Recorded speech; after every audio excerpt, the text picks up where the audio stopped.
मैं कुछ ऐसी बातों को आपके सामने रखना चाहता हूं जिस पर हमारे अभी किसी वक्ताओं ने बहुत ज्यादा बात नहीं किया है। आपको मालूम ही होगा कि इस समय आदिवासियों के लिए पूरे देश में सबसे ज्यादा चिंता की जा रही है। आपको यह भी मालूम होना चाहिए कि इस भारतवर्ष में आदिवासियों की आबादी लगभग 13 करोड़ है और इस 13 करोड़ आबादी में से लगभग 4 करोड़ आबादी हमारे गौंड समाज की है। मतलब देश में जितने भी गौंड आदिवासी रहते हैं उनमें से सबसे ज्यादा गौंड समाज की आबादी है। और इसी प्रकार से छत्तीसगढ़ राज्य में लगभग 3 करोड़ की जनसंख्या है।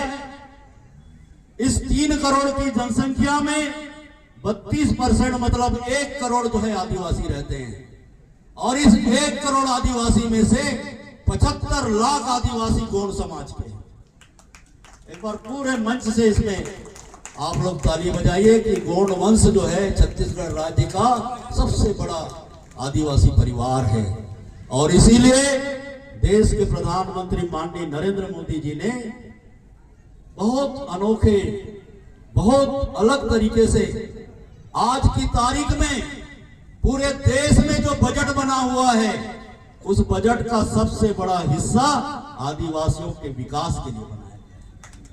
सबसे ज्यादा पैसा आदिवासियों के लिए। आपने सुना होगा प्रधानमंत्री जनधन योजना।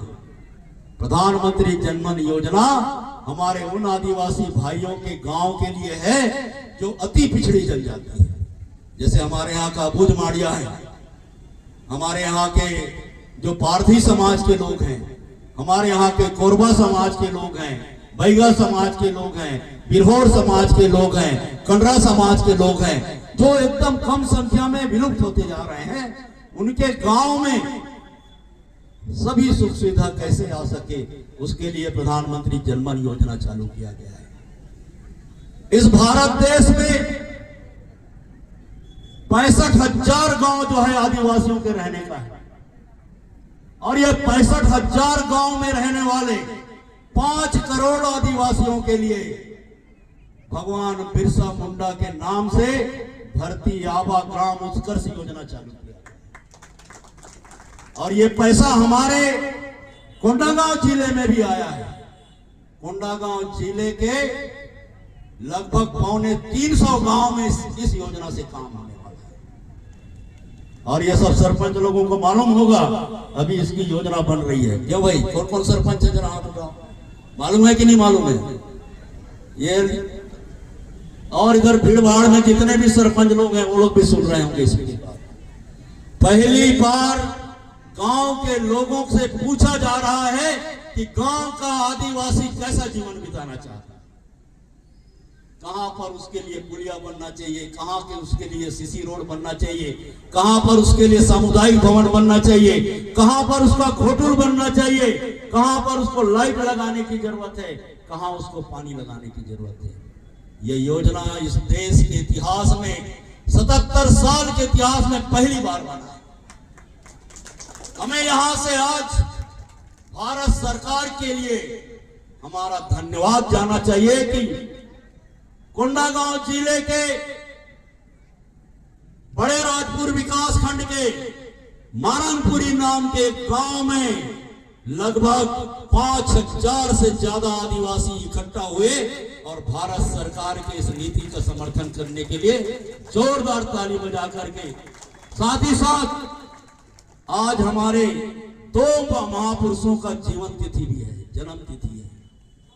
आज भगवान विश्वकर्मा का जयंती है और आज ही इस देश के सबसे ताकतवर नेता, दुनिया के सबसे बहुचर्चित नेता माननीय नरेंद्र मोदी जी का भी जन्मदिन है। एक बार जोरदार ताली बजा करके हम यहां से स्वागत करें। उन्होंने आज महिलाओं के लिए एक से बढ़कर के एक योजना चालू किया है जो आने वाले दिनों में हमको इसका फायदा हो सकता है। मैं आपके सामने एक और मुद्दा रखना चाहता हूं। आपने जीएसटी का नाम सुना है, हमारे पढ़े लिखे भाई सब जीएसटी को जानते हैं।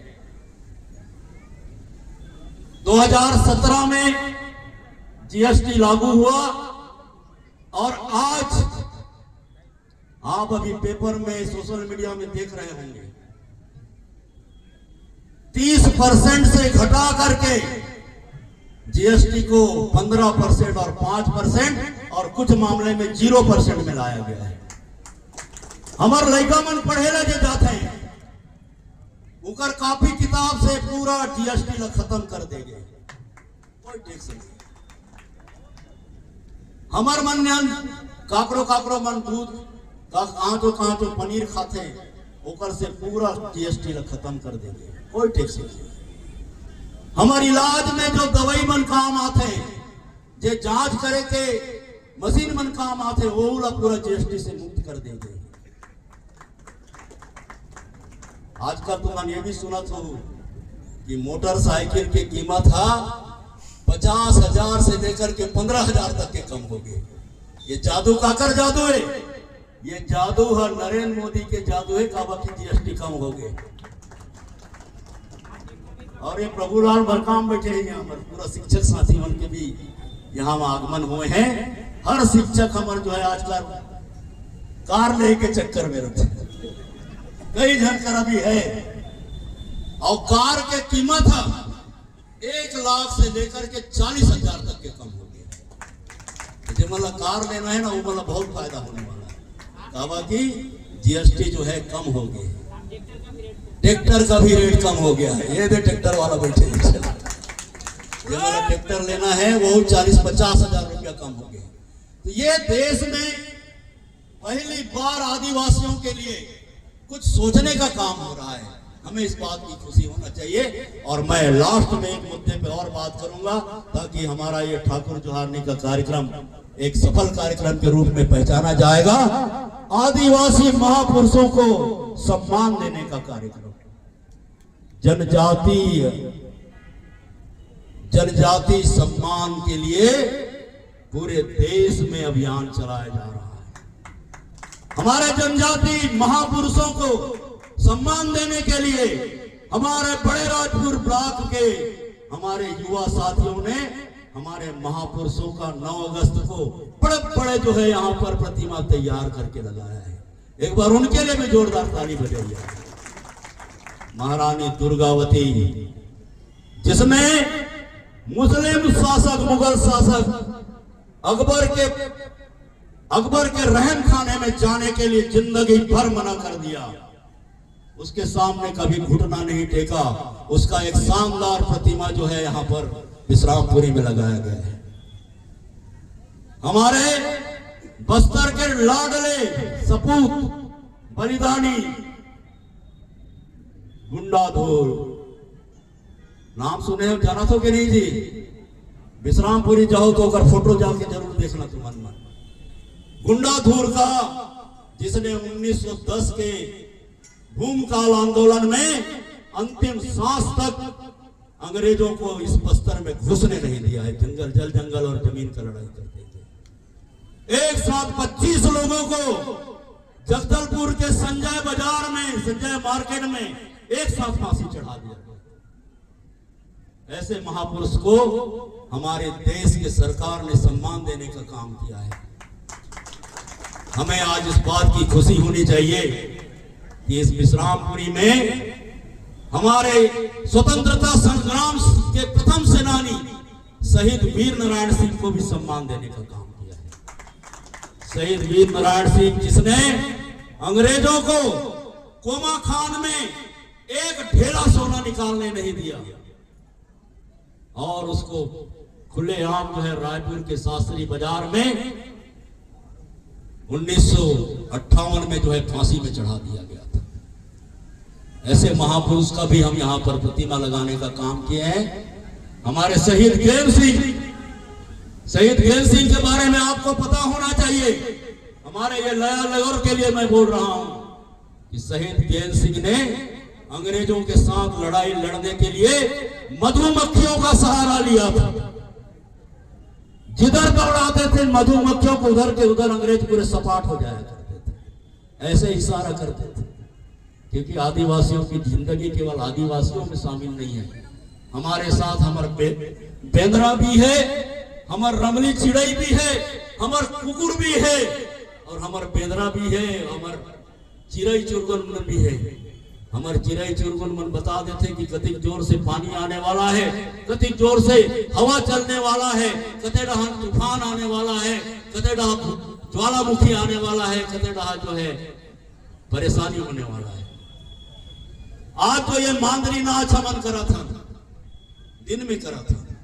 हमारे पूर्वज मन बेर बुढ़े के बाद मांदरी चालू करे और एक गांव से दूसरा गांव तक एक खबर दे के कोशिश करें मांदरी के माध्यम से कि हमारे गांव में सब ठीक ठाक है। ओ मन दूसरा गांव से मांदरी के माध्यम से खबर करें कि हमारो गांव में सब ठीक ठाक है। और अगर कोई गांव में कोई दुख हो जाए, कोई मौत माटी हो जाए, तो वैसे राग में मांदरी बजे ताकि दूसरा गांव के आदमी मतलब पता चल जाए कि फलाना गांव में काकरो मौत हो गई, या वो गांव में कोई आक्रमण हो गए है, या वो गांव में कोई जानवर के हमला हो गए। ऐसे अलग अलग पाड़ बजा करके हमारे मांदरी के माध्यम से खबर देते रहे। आज हम ठाकुर जोहारनी के कार्यक्रम में सब इकट्ठा हुए हैं और आज कुछ ना कुछ हमला यहाँ से सीख के जाना है, कुछ ना कुछ हमला प्रण करके जाना है। और पहला प्रण क्या है? पहला प्रण यह है कि जल जंगल जमीन की हम बात करते जरूर हैं, लेकिन क्या हमारे जमीन में हम 3 फसल ले पा रहे हैं? नहीं ले रहे। तो हमारे जमीन में हम 3 फसल कैसे ले सकते हैं, इसके बारे में प्रण करना है। जमन रोज मन पिया थे, जमन हफ्ता में एक बार पीना चालू कर, जमन हफ्ता में पीते तेमन 15 दिन में एक बार पिए हुए, और जमन 15 दिन में पिया थे तेमन महीना में पियो, और जमन महीना में 7 बार पिया थे तेमन मन पिए छोड़ दो। मुर्गी पालन, बकरी पालन, सुअर पालन है ना, और हमारे साग सब्जी लगाए के काम ला चालू करो गांव मन में। और हमारे समाज प्रमुख मला मैं कहना चाहता हूं कि हमारे लड़का मन को कहीं कारण से बिगड़ जाते हैं ते बोला लात मार के तुम्हें समाज ने बाहर कर देते एकदम। ओकर संग गोठियाना नहीं है, ओकर घर जाना नहीं है, बोला पानी नहीं पिलाना है, बोला कहीं कार्यक्रम में नहीं बुलाना है। यही पाए कि ऐसा ही समाज में ये हमारे समाज है जाए। तो समाज प्रमुख मन एक बार विचार करो कि हमको कहीं थोड़ा सा गुंजाइश रखना चाहिए क्या लोगों को जोड़ने के लिए, उसको माफी मांगने का मौका देना चाहिए क्या, और उसके दुख सुख में समाज खड़ा हो जाए, उसके लिए कोई व्यवस्था दे सकते। इस पर हमको बात करने की जरूरत है, चिंतन करने की जरूरत है। मैं इतना ही कह करके मैं अपनी बातों को समाप्त करता हूँ। इतना बढ़िया आयोजन, अभी सांसद महोदय बोल रहे थे, हरवेल क्षेत्र के कार्यक्रम देख कर कैसे लगा तरी से जैसे ये कार्यक्रम दिल्ली में होना चाहिए। और हमारी कोशिश रही, अगर उनका किस्मत सही रही तो हरवेल के कार्यक्रम दिल्ली के इंडिया गेट में एक बार करवा के हमारे क्षेत्र का सम्मान देखना। ऐसे सब कार्यक्रम मस्त सजाए है। हमारे नौजवान साथी मन सब जन ला मैं सेवा जोहार कहते हुए अपन बात ला समाप्त करता हूँ। एक बार बुढ़ाई पेन्ना सेवा सेवा, बुढ़ाई पेन्ना सेवा सेवा।